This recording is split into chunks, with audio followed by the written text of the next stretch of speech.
Hi friends, welcome back to my channel. எல்லோரும் எப்படி இருக்கீங்க?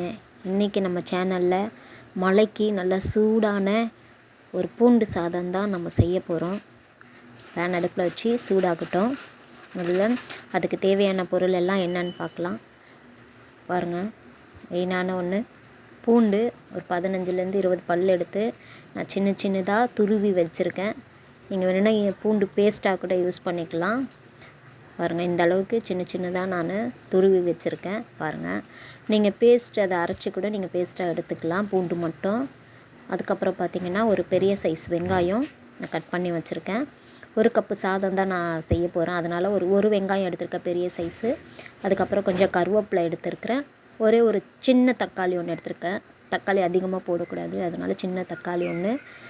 அப்புறம் 2 பச்சை மிளகா நல்லா கீரி போட்டு வச்சுருக்கேன். பாருங்கள், இந்த மாதிரி கீரி வச்சுக்கோங்க. அதுக்கப்புறம் பார்த்திங்கன்னா தாளிக்க தேவையானது பார்த்திங்கன்னா கடுகு, சீரகம், கொஞ்சோண்டு ஒரு அரை ஸ்பூனு பெருங்காயத்தூள், இது 3 தாளிக்கிறதுக்காக எடுத்து வச்சுருக்கேன். அதுக்கப்புறம் பார்த்திங்கன்னா கொஞ்சோண்டு மஞ்சள்தூள், அதுக்கப்புறமா மிளகாய் பொடி கொஞ்சம், உங்கள் காரத்துக்கு ஏற்ற மாதிரி எடுத்துக்கோங்க. வாங்க இப்போ எப்படி செய்யலான்றதை பார்க்கலாம். பேனை சூடாயிடுச்சு. இப்போ ஒரு 4 ஸ்பூன் எண்ணெய் ஊற்றிக்கிறேன். எண்ணெய் நல்லா சூடாகட்டும். சூடானதுக்கப்புறமா நம்ம தாளிக்கு எடுத்து வச்சுருக்க கடுகு, சீரகம், பெருங்காயத்தூள் இதெல்லாம் போட்டு லைட்டாக வதக்கிடலாம். சிம்மில் வச்சுக்கோங்க அடுப்பை, ஏன்னா பெருங்காயத்தூள் தீஞ்சிரும். அதுக்கப்புறமா பார்த்திங்கன்னா நல்லா இது கொஞ்சம் பொரிஞ்சு வரும்போது கருவேப்பிலை ஆட் பண்ணிக்கலாம். கருவேப்பிலை நான் எடுத்து வச்ச ஒரு கொத்து அளவுக்கு கருவேப்பிலை எடுத்து நல்லா படப்படன்னு வெடிக்கிற அளவுக்கு போட்டுக்கோங்க. அதுக்கப்புறமா பச்சை மிளகா எடுத்து வச்சுருக்கோம்ல, 2 பச்சை மிளகா 2 கட் பண்ணி அதை கீறி வச்சுருக்கேன். கட் பண்ணி போட்டுக்கலாம்.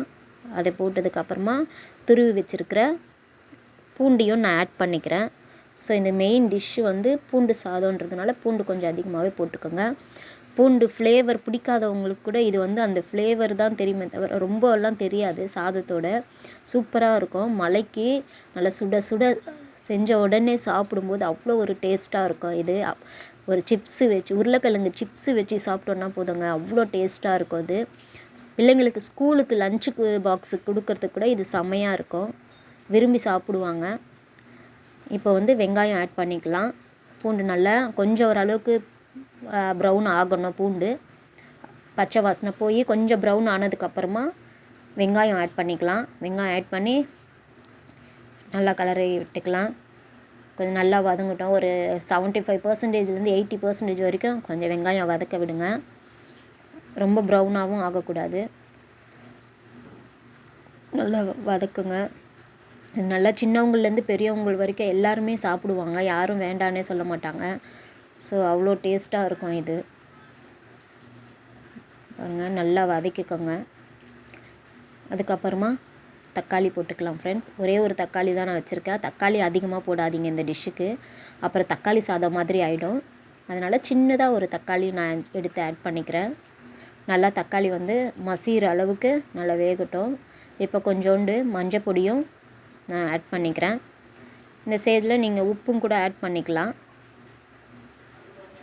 பாருங்கள், இந்த அளவுக்கு கொஞ்சம் நல்லா வேகட்டும். நல்லா அந்த கரண்டியாலையுமே என்ன பண்ணுங்க, நல்லா தக்காளியை மசிச்சு விட்டுக்கோங்க. நல்லா கொஞ்சம் தக்காளி நல்லா வெந்து வரட்டும், இல்லைன்னா தக்காளி முழுசாக சாதத்தில் கடிப்படும். ஸோ கொஞ்சம் உப்பு போட்டிங்கன்னா கொஞ்சம் சீக்கிரமாக தக்காளி வதங்கிடும். உங்களோட சாதத்துக்கு ஏற்ற மாதிரி நீங்கள் உப்பு போடுங்க. நான் சாதத்தில் உப்பு போட்டு வடிக்க மாட்டேன், அதனால் இதில் கொஞ்சம் எக்ஸ்ட்ராவே நான் ஆட் பண்ணிப்பேன். தக்காளி மசிச்சு விடுங்க இந்த மாதிரி கரண்டியால். உங்களுக்கு டேஸ்ட்டுக்கு ஏற்ற மாதிரி நீங்கள் உப்பு, காரம் இது எல்லாமே சேர்த்துக்கோங்க. ஆனால் ஸ்பைஸியாக இருந்துச்சுன்னா இது சூப்பராக இருக்கும்.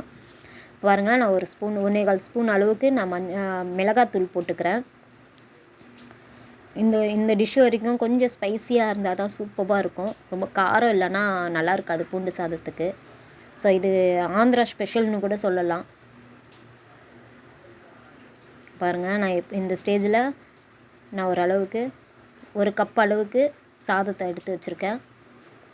அந்த சாதத்தையும் நான் ஆட் பண்ணிக்கிறேன்.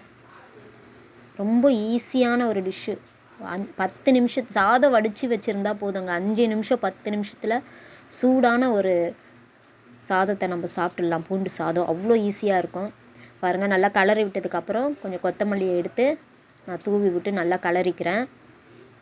ரொம்ப ஈஸியாக முடியக்கூடிய ஒரு டிஷ் இது. அதே மாதிரி டேஸ்ட்டு செம்மையாக இருக்கும். நீங்கள் செஞ்சு சாப்பிட்டு பாருங்கள். பார்த்திங்களா எவ்வளோ சூப்பராக இருக்குது பார்த்திங்களா. சாதம் மட்டும் வடித்து வச்சிட்டிங்கன்னா போதும், சட்டுன்னு ரெடி ஆகிடும் இந்த டிஷ்ஷு. இப்போ பாருங்க, நம்ம அந்த பவுல்லையே பார்த்திங்கன்னா எடுத்துக்கலாம். சாதம் எடுத்து வச்ச கப்லேயே நான் எடுத்துக்கிறேன் பாருங்கள். இப்படி தான் இருக்கும். எவ்வளோ சூப்பராக இருக்கும் பார்த்திங்களா ஃப்ரெண்ட்ஸ். டேஸ்ட்டு சூப்பராக இருக்கும். வீடியோ பிடிச்சிருந்தால் லைக் பண்ணுங்கள், ஷேர் பண்ணுங்கள், கமெண்ட் பண்ணுங்கள் ஃப்ரெண்ட்ஸ். பாய்.